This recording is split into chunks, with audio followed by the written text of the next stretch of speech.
Conversion of galvanometer into ammeter. एक article हमारा होता है conversion of galvanometer into ammeter कि गैल्वेनोमीटर से एमीटर कैसे बनाया जाए, और एक आर्टिकल होता है कि गैल्वेनोमीटर से वोल्टमीटर कैसे बनाया जाए। सब वोल्टमीटर का मतलब क्या होता है, एमीटर का मतलब क्या होता है। आई होप अब तक इतना तो हमने क्लास में कवर कर ही लिया है, इतना तो आपको समझ में आ गया होगा कि गैल्वेनोमीटर काम आता है करंट की वैल्यू पता करने के लिए, लेकिन बहुत ही कम वैल्यू पता करने के लिए, अगर माइक्रो एम्पियर के ऑर्डर का होता है तभी। और हमारा एमीटर काम आता है करंट की वैल्यू पता करने के लिए, वोल्टमीटर आता है हमारा बेसिकली वोल्टेज मतलब दो पॉइंट के बीच के पोटेंशियल डिफरेंस को मेजर करने के लिए। ठीक है सर जी, तो ये दो आर्टिकल हैं जो हमको यहाँ पर पढ़ने होते हैं कि सर गैल्वेनोमीटर से कैसे एमीटर बनाए और गैल्वेनोमीटर से कैसे वोल्टमीटर बनाए। अगर आप 12th क्लास में लैब गए हो तो आपने देखा होगा कि गैल्वेनोमीटर हो या एमीटर हो या वोल्टमीटर हो, तीनों की शक्ल एक जैसी होती है। देख ले भाई साहब, ठीक बोले सर इसी ये है गैल्वेनोमीटर, इसके ऊपर लिखा है आपको दिखाई नहीं दे रहा है, ये है वोल्टमीटर और ये है भाई साहब एमीटर। अब तू कहेगा सर तीनों की तो शक्ल एक जैसी है सर, इसके भी लेफ्ट हैंड साइड लाल लाल, right hand side black black, यहां भी लाल लाल, यहां ब्लैक ब्लैक, यहां भी लाल लाल, यहां भी ब्लैक ब्लैक, इसमें भी सुई, उसमें भी सुई, उसमें भी सुई। ठीक है सर, तीनों का स्ट्रक्चर शेप और साइज एक जैसा ही दिख रहा है, तो इसका मतलब ये बात सच है कि तीनों दूर से हम लोग लैब में जो इस्तेमाल करते हैं तीनों की शक्ल सूरत एक जैसी होती है। समझ में बात क्यों जैसी होती है, यही हम लोग यहाँ पे देखने वाले हैं। अगर तीनों में कुछ अंतर होता है तो पन्नी का अंतर होता है, डिजिट का अंतर होता है, जो डिजिट आपने उसके ऊपर लिख रखी है केवल उसका अंतर होता है। आई बात समझ में? बोले ठीक है सर। बोले जरूरत क्या पड़ी इनको कन्वर्ट करने की। मैंने कहा देख भाई साहब, अगर मैं आपसे सवाल पूछूं कि यहां पर एक रेजिस्टेंस है, सपोज 10 ओम का रेजिस्टेंस है, यहां मैंने बोल दिया कि यहां पर सपोज 100 वोल्ट की बैटरी है या 50 वोल्ट की बैटरी है, सपोज ये समझ ले, तो करंट की वैल्यू कितनी होगी। बोले करंट हो जाएगा 5 एम्पीयर का। ठीक है सर, 5 एम्पीयर का करंट हो जाएगा। अभी 5 एम्पीयर का करंट हम मेजर कैसे करें।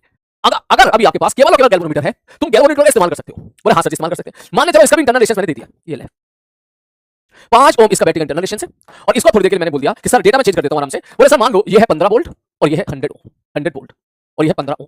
आई थिंक अब सारी चीजें क्लियर है। ठीक, ये इसका इंटरनल रेजिस्टेंस 100 वोल्ट की बैटरी, यहां से सपोज करंट पास करेगा। बोले 15 5 20 5 एम्पीयर का करंट पास करेगा। मैंने कहा ठीक है। अब बात आती है, बोले सर सपोज गैल्वेनोमीटर है, हमें गैल्वेनोमीटर का इस्तेमाल करना है और हमें यहां पे निकालनी है कि कितना करंट इसमें पास कर रहा है। ठीक है भाई साहब, सबसे पहले तूने काम किया कि तूने गैल्वेनोमीटर को डायरेक्ट यहां पे लगा दिया। अगर डायरेक्ट यहां पे लगाएगा तो ये 5 एम्पीयर का करंट जा रहा है, इसका मतलब 5 एम्पीयर का करंट जब इससे पास करेगा तो समझ तो तुरंत गैल्वेनोमीटर में धुआं निकल जाएगा। ये इतने 5 एम्पीयर का करंट को ये मेजर कर ही नहीं सकता, माइक्रो एम्पीयर का ऑर्डर करता है। और तो जैसे गैल्वेनोमीटर लगाओगे करंट की वैल्यू 5 से कुछ और हो जाएगी, क्योंकि गैल्वेनोमीटर का खुद का भी कुछ रेजिस्टेंस होगा, खुद का भी कुछ होगा। मान ले गैल्वेनोमीटर का रेजिस्टेंस खुद का 5 ओम है, खुद का भी तो कुछ होगा, तो 5 तो लगा भी देगा, तो 15 5 20 5 25 तो 4 एम्पीयर का करंट फ्लो करेगा। जैसे यहां लगाएगा तो 4 का भी फ्लो करेगा, तो ये 4 एम्पीयर मेजर नहीं कर पाएगा, धुआं निकल जाएगा, आग लग जाएगी भाई साहब। इसलिए आपने देखा होगा जो बच्चे स्कूल में लैबोरेटरी में जाते हैं तो अक्सर गैल्वेनोमीटर मीटर उड़ा देते हैं, वो एकदम उड़ जाएगा। क्यों हो जाएगा, गलत जगह पे गलत चीज इस्तेमाल करोगे तो उड़ जाएगा। ठीक है, तो बदबू फैल जाती है भाई साहब, अब ऐसी बदबू फैल जाती है जैसे कोई तार जल गया हो। ठीक है सर, तो इसको अपन ऐसे यहां नहीं लगा सकते। फिर तूने सोचा अच्छा यहां नहीं लगा सकते तो चलो यहां लगा देते हैं इस जगह पर। मतलब यहां लगाएगा तो यहां भी उड़ जाएगा ये। बोले क्यों उड़ जाएगा। मैंने भैया एक बात बता, ये है 15 ओम और ये सपोज है 5 ओम, तो ये तो श्योर है कि जितना करंट यहां से आ रहा होगा, जितना भी करंट यहां से आ रहा होगा वो 1:3 में डिस्ट्रीब्यूट हो जाएगा। तो इतना तो श्योर है ना, अगर 5 है तो कम से कम 1 2 एम्पीयर, तो रेजिस्टेंस वैसी कम है, इसका मतलब 2 से 3 एम्पीयर का करंट तो इधर से फ्लो कर ही जाएगा। कुछ वैल्यू होगी, वैल्यू निकाल लेंगे अलग से, जो हम लोग पहले सर्किट रेजिस्टेंस वालों में किए थे। तो सर बिल्कुल सही बात है सर, 2 से 3 एम्पीयर करंट फ्लो कर जाएगा, ये उसको भी बर्दाश्त नहीं कर पाएगा। क्यों, क्योंकि सर ये तो माइक्रो एम्पीयर के करंट को ही मेजर कर पाता है, या मिली एम्पीयर तक भी बर्दाश्त कर सकता है, लेकिन ये इतना बर्दाश्त नहीं कर सकता। इसका मतलब ये धुआं निकल जाएगा, निपट जाएगा।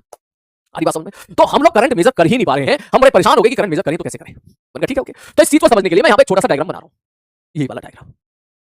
मान ले मैंने बोला ये 100 वोल्ट की बैटरी है और ये 10 ओम का रेजिस्टेंस है। ठीक है सर, अगर आपने यहां पे गैल्वेनोमीटर लगा दिया सीधा सच्चा सा, जिसका रेजिस्टेंस Rg है, तो ये उड़ जाएगा, इसका उड़ना तय है, निपटना इसका, मरना इसका तय है, ये मर जाएगा बिल्कुल एकदम। ठीक, क्योंकि इतना ज्यादा जो भी 10 एम्पीयर के ऑर्डर का करंट आप इसे पास करोगे, ये उसको बर्दाश्त नहीं कर पाएगा। तो हमें यहां पे दो काम करने हैं। बोले क्या दो काम करने हैं। बोले पहले तो इसको मरने से बचाना है, ठीक है, और दूसरा कि सर अगर आपने इसको सर्किट में इस्तेमाल कर दिया तो आपने सर्किट का रेजिस्टेंस चेंज कर दिया, और हमें कुछ ऐसा करना है कि सर्किट का रेजिस्टेंस भी चेंज ना हो।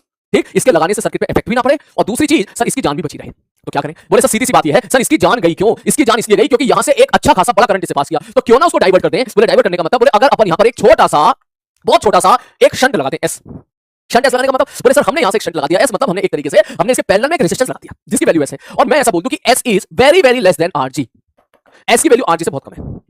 अगर ऐसा कर दिया तो क्या एक तरह से इसकी जान बच जाएगी। क्यों, क्योंकि उधर जो है बहुत बड़ा रेजिस्टेंस, बहुत छोटा रेजिस्टेंस हमने लगा रखा है, तो इधर ज्यादा से ज्यादा करंट पास करेगा और इससे कम से कम करंट पास करेगा। बोले बिल्कुल सही बात है। तो फिर भी गैल्वेनोमीटर से ऐसा नहीं है कि करंट पास नहीं करेगा, करंट अभी भी पास करेगा। मान ले गैल्वेनोमीटर से करंट पास कर रहा है Ig, और मैं आपसे पूछूं कि Ig की वैल्यू बताओ, तो सीधा बोलेगा Ig बराबर हो जाएगा सामने वाला रेजिस्टेंस बटे total resistance into total current.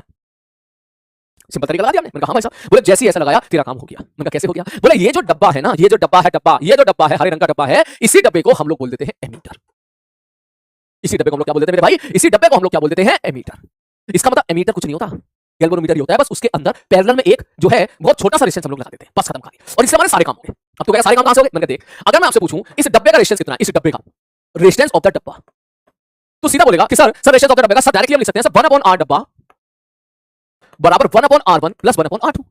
ये दोनों पैरेलल में है। मैं R1 R2 कौन है। बोले सर एक तो है हमारे पास गैल्वेनोमीटर, ठीक है सर जी, तो आ गैल्वेनोमीटर का रेजिस्टेंस प्लस शंट का रेजिस्टेंस।